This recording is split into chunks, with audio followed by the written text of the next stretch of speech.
Hello everybody, this is your Digital Super Saiyan 3, back here with another video, and again I'm doing another October video. Well, of course, I've done 2 videos so far. This time I'm reviewing a movie. It's been a while since I did a movie review, and for the month of October I thought this was appropriate to do. This is my review of the 1999 animated feature, Scooby-Doo and the Witch's Ghost. So, yeah, a lot of nostalgia here for these types of movies, or shall I say for the Scooby-Doo movies, especially movies like Witch's Ghost. So, yeah, on to the review.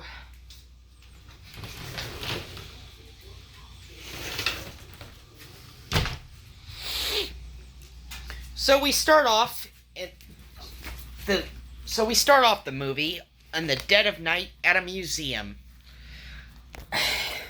as the museum curator is locking his office.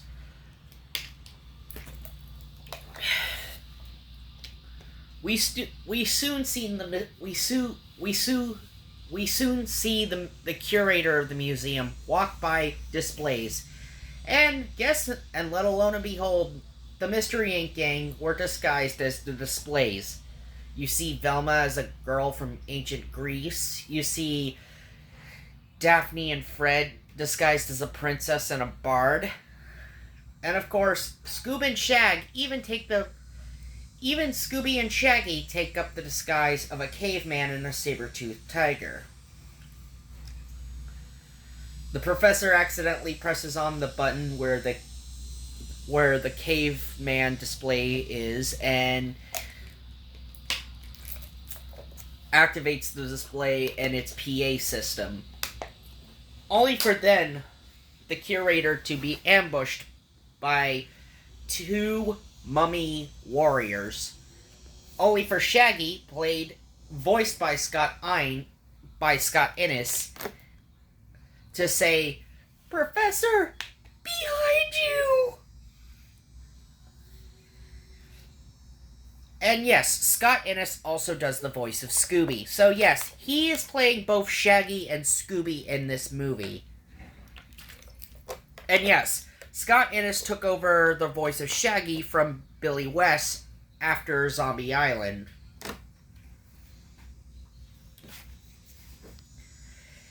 And went on to voice Shaggy again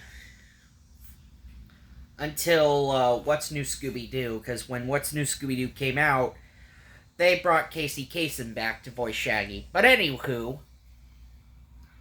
the Ghost Warriors go on the attack, and Scoob and Shag try to trap it with a net, but that doesn't work as the Ghost Warriors rip off the net, and soon the chase ensues, and we get the theme song played. This time, a rendition done by Billy Ray Cyrus. That's right, we have a rendition of the Scooby-Doo Where Are You theme song being done by Billy Ray Cyrus, the father of Miley Cyrus.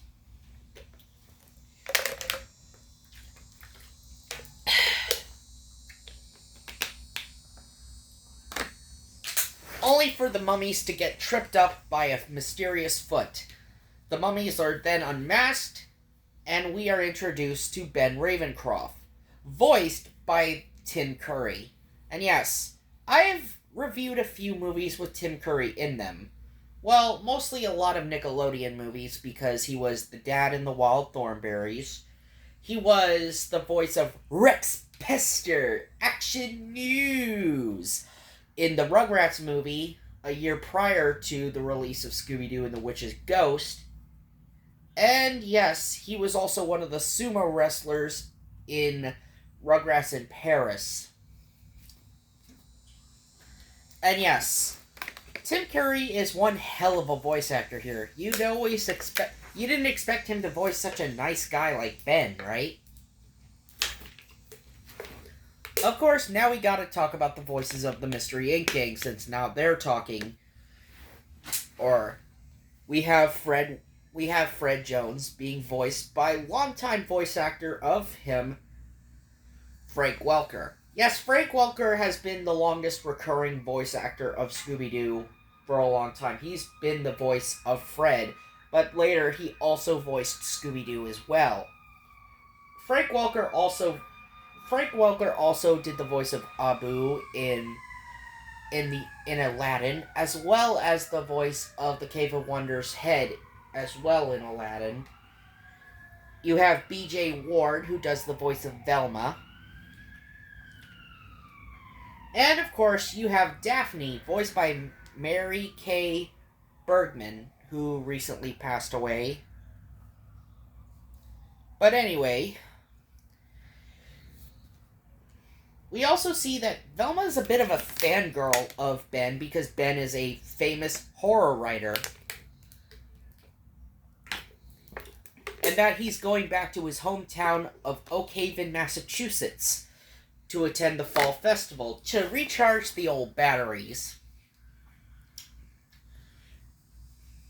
And so, the gang decides to go after Velma asks Fred, is it okay if we go? And Fred says, yep, let's go. And the entire gang starts heading towards Oak Haven, towards Massachusetts, and a long road trip there. You see Velma in the front seat of Ben's Rolls Royce talking about all the books that Ben had written. Because after all, seeing Velma fangirl like this is pretty cool, actually. Because it's not often you actually see Velma, of all people, fangirl. And following them is the Mystery Inc. gang, the rest of the gang in the Mystery Machine, because why not?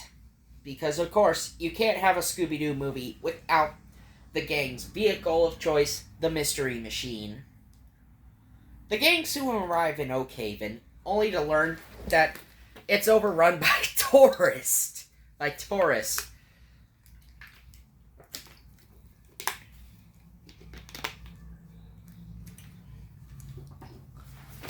Only for Ben and the Mystery Inc. gang to later meet up with the mayor, and the mayor is voiced by Neil Ross.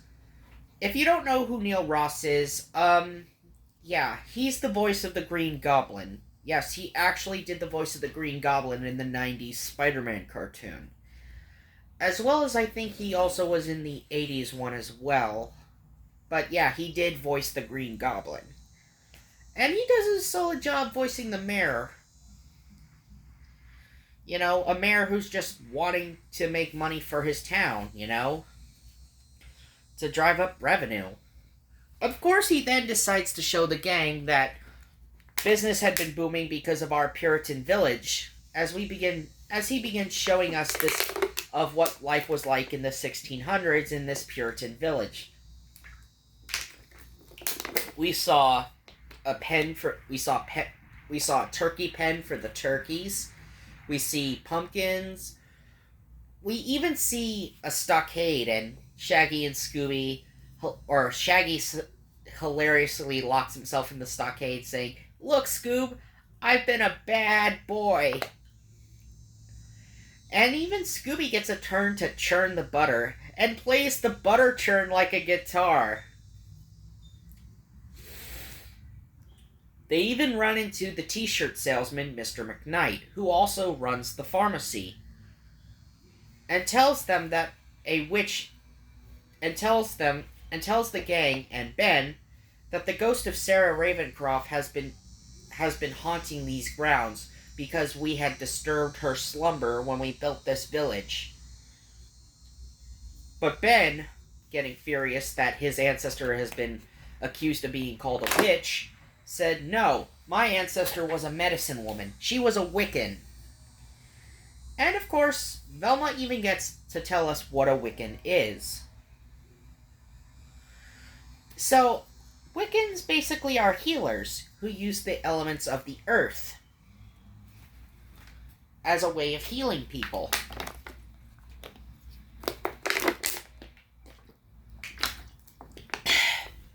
Ben describes that Sarah was a Wiccan.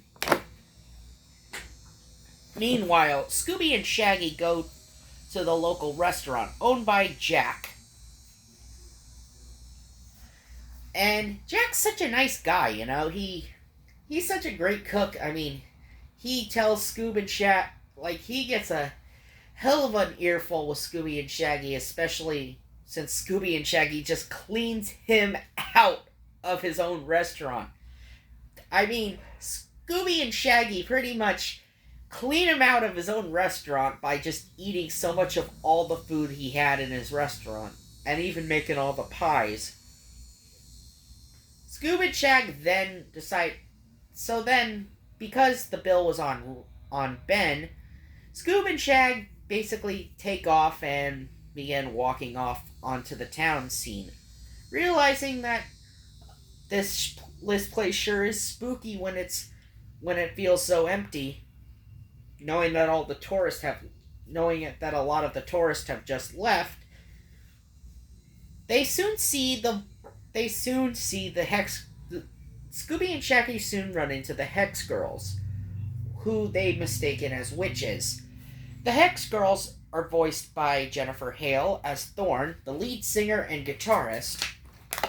Luna, voiced by Kimberly Brooks, who is the keyboardist. And then you got Dusk, voiced by Jane Spalding,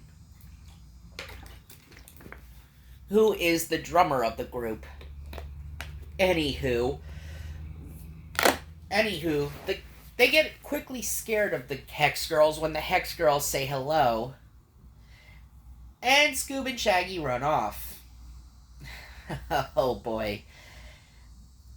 Then, of course, they run into a ghost. Run into the witch's ghost, who started shooting fire at them, which we would learn later is flash paper to make it look like that, but we won't go there until we see the big reveal of who the witch's ghost is.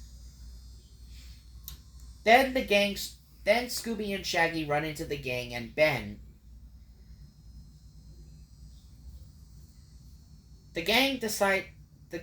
Shaggy and Scoob go down the road where they saw the ghost with the gang and Ben.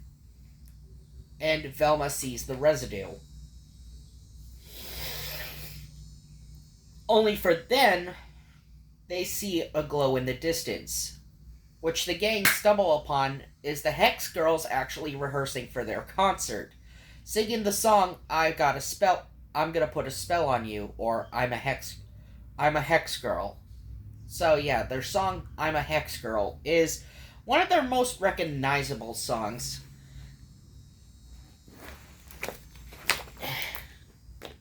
Mainly from Jennifer Hale's vocals as Thorn, along with Jane Spalding as Dusk, and Luna being voiced by Kimberly Brooks as they were the backup singers. Anyway, yeah. The Hex Girls also went on to become fan favorites, but as they would appear a lot throughout the series.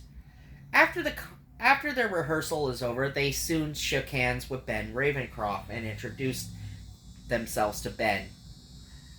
And said, "We're Eco-Goths. This is just for our band." Of course, the gang decide to split up to investigate who this witch's ghost is. Fred and Daphne split up as usual with each other. Velma goes with Ben, Shaggy, and Scooby. Then Velma decides to have Shaggy and Scooby follow the mayor after Scooby, Shaggy, Velma, and Ben see the mayor coming out of a barn.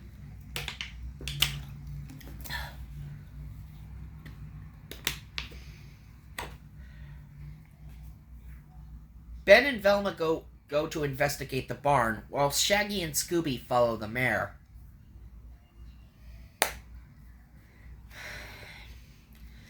Inside the barn, Velma and Ben find a cherry picker, which is a massive truck that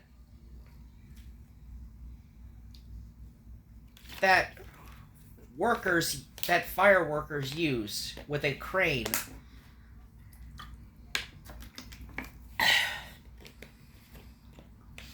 While Scooby and Shaggy followed the mayor, And there's this one part where the mayor walks by and Scooby and Shaggy disguise themselves as a young teenage couple and make out as the mayor passes by. Of course, they soon run into the ghost again after following the mayor into an auto shop. Or after following the mayor into an abandoned auto shop. Or an abandoned body shop. Only for Scooby and Shaggy to break a hole through the wall after seeing the ghost. Only for them to run the mayor over. Or to knock the mayor over. And then they run into the rest of the gang. Velma and Daphne also followed Thorn previously and saw Thorn doing some sort of ritual.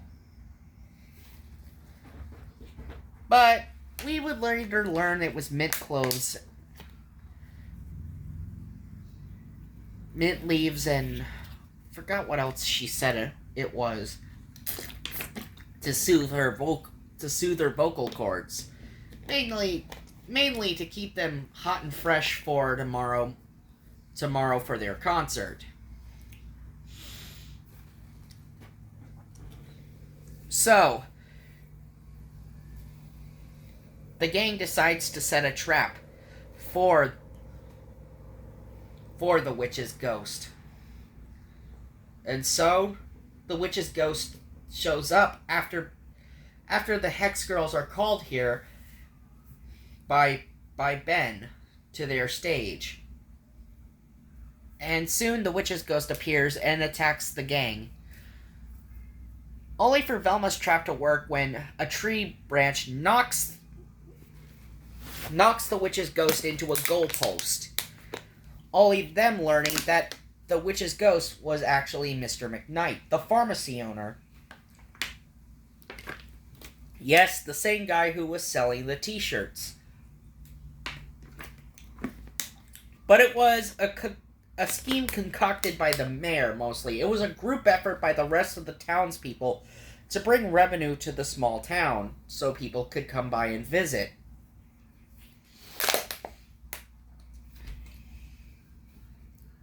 Of course, Ben is telling them, you should all be ashamed of yourselves dragging Sarah's name through the mud. And of course, we cut to Ben's studio, where Ben shows the photo of Sarah Ravencroft to the Hex Girls, who are there with the gang, only for the mayor and Mr. McKnight to then show up. Oh yes, and Mr. McKnight is also, or shall I say, the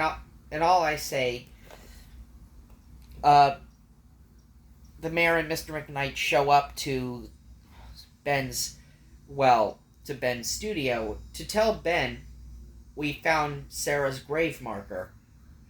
But there was no book. Because he had been looking for the book to try to clear Sarah's name of her being accused of the witch, because in Sarah's day, she was not too popular with the doctors of the town, because of her unusual medical practices. But we soon later learned that she was actually...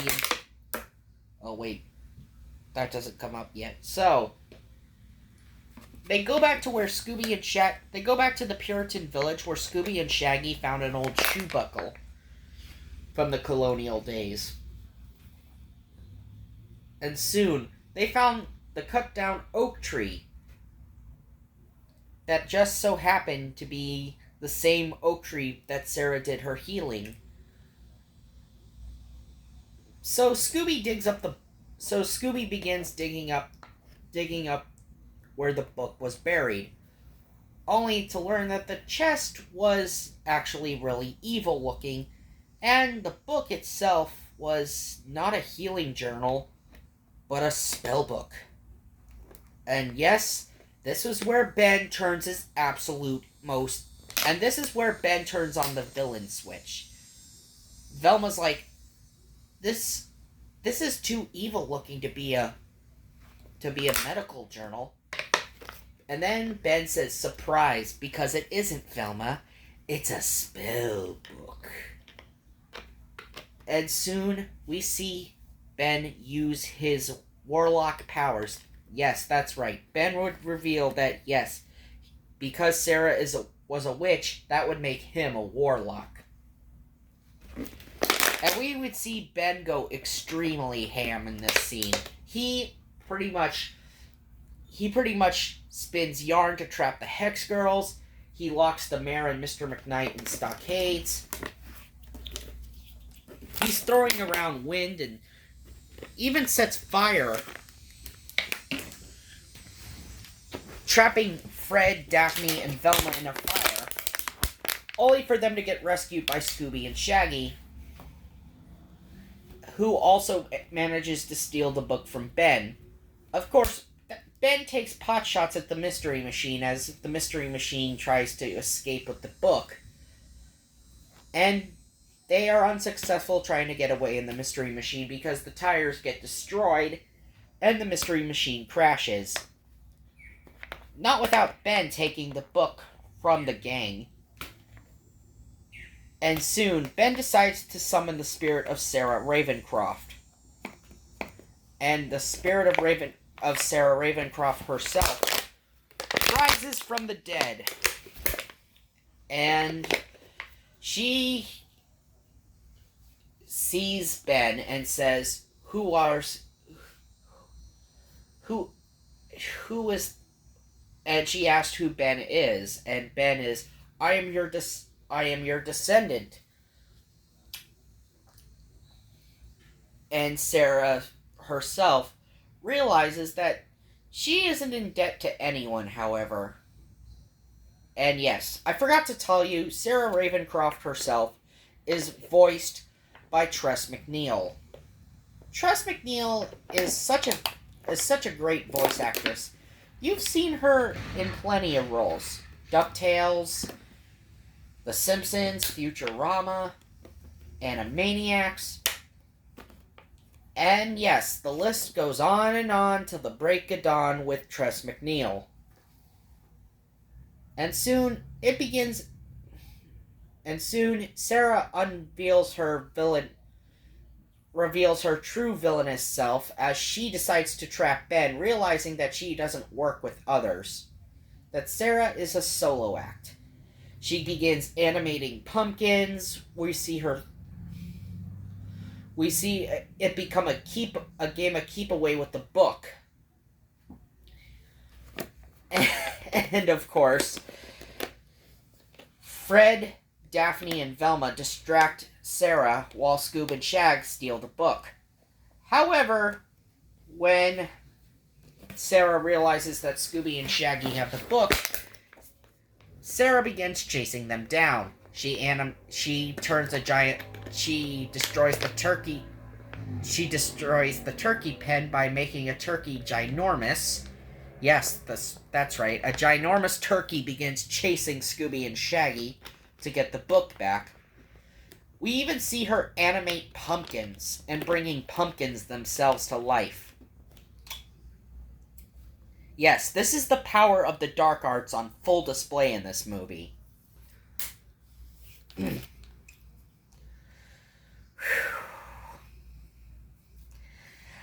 Of course, Scoob and Shaggy manage to make the turkey faint after dressing up like a couple of pilgrims with a giant baster and stuffing. While Sarah, on the other hand, animates more pumpkins to try to get them away from to get the book back from Scooby and Shaggy. Of course, Fred, Daphne, and Velma do manage to free the Hex Girls, and the game of keep away continues. Daphne gets grabbed by a tree branch, or shall I say by a tree root, after Sarah animated a tree to grab Scooby. And of course, Freddy gets tangled as well before throwing the book to Velma. Once Velma got it, she gave the book to Thorn, and Thorn begins reading it. Because after all, Thorn is, of course, 1/6 Wiccan. So, yes, she has Wiccan blood in her. So she was managing to say the spell that would be used to seal Sarah back up again.